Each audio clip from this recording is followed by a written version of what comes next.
which brings me to Sunday.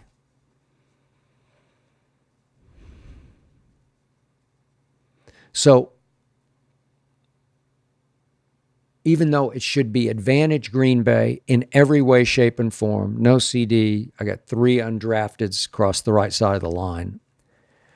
You know, maybe I'm just clinging to my preseason prediction. I predicted before the season that we just get revenge. It's a blood game for us. A lot of players on that field know what happened, what it felt like to be down 27-0 in a home playoff game to that team. You just rise up and say, no, that's enough. Not in our house, not this time. Obviously, they don't have CD, but they do have Dak Prescott. And for what it's worth, I think Deron Bland's going to try to return to the lineup this week. And maybe Trevon Diggs can get it together. He talked a good game this week. He didn't play a good game at Chicago. Roasted and toasted. But we did sign Jadeveon Clowney, and he's not too old to make some impact. I expect him to flash 2 or 3 times a game, and maybe he can give us some pass rush.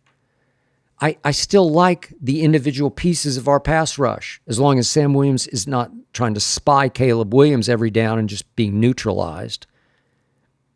I think he can rush the passer. I've seen Dante Fowler wreck games before, and so far, he's wrecked only himself. Can't get off blocks. I don't get it. Odigizua can rush the passer from up the gut. Haven't seen much of it yet. Solomon Thomas, I've seen a few flashes. He can rush the passer. Kenny Clark can anchor against the run, and he can rush the passer. Ezra Ruwaku, who I loved as a second-round pick, number 41, I keep waiting to see it. Haven't seen it yet. James Houston was the star, the shining light of the preseason, and he has flashed for me, sometimes on special teams and sometimes sacking the quarterback, but I need to see more.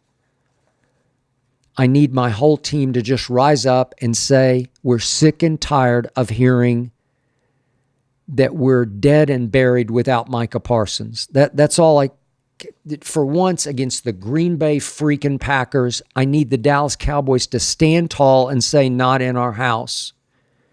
FanDuel is getting you ready for the NFL season with an offer you won't want to miss. New customers can bet just $5 and get $300 in bonus bets if you win. That's right. You can pick a bet $5, and if it wins, you will unlock $300 in bonus bets to use all across the app. You can build parlays, you can bet player props, you can ride the live lines, whatever your style, FanDuel has you covered. The NFL season is now in full swing. The only question is, are you ready to play? I mean, play.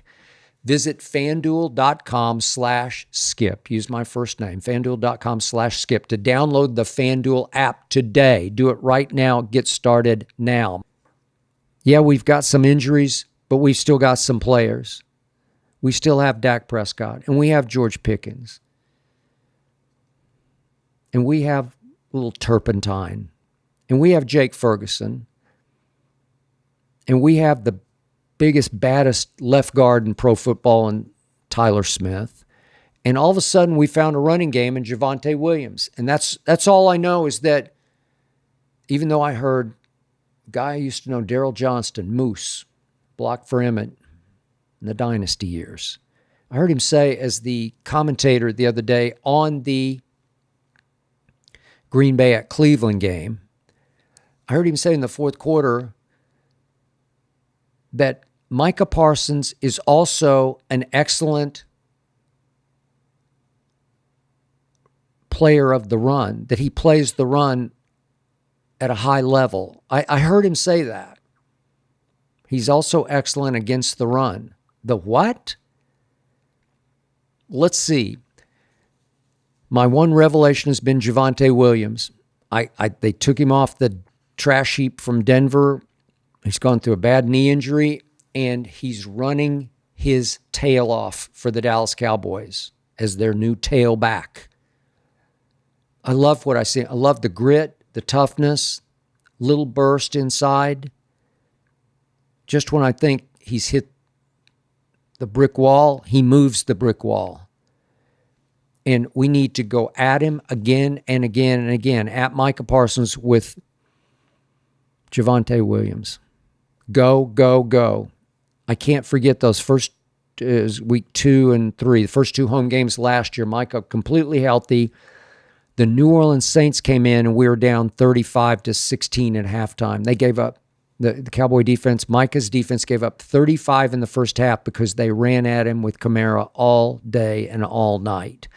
And then here came Baltimore in week 3 at Jerry World just a year ago, week 3.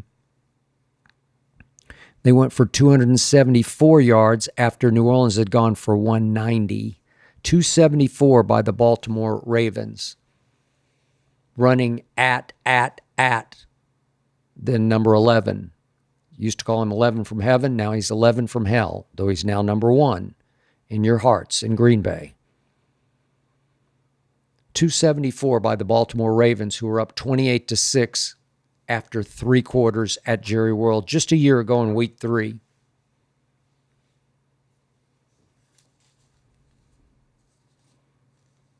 We can do that to them with Javonte and some Miles Sanders. We can do that to them.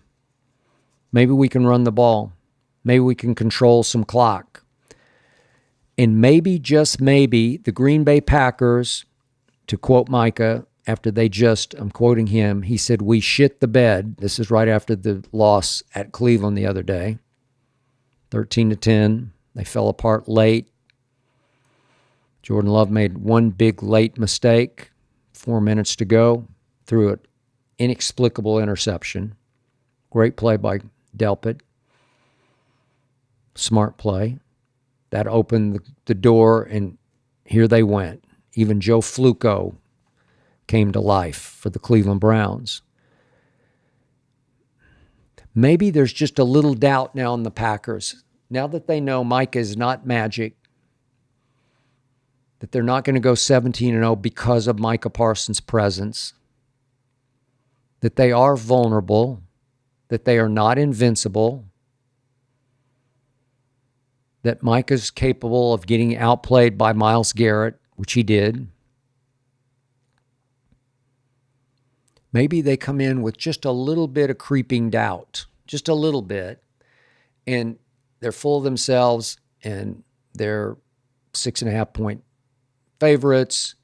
I know I texted my man Lil Wayne the other night, world's biggest Packer fan.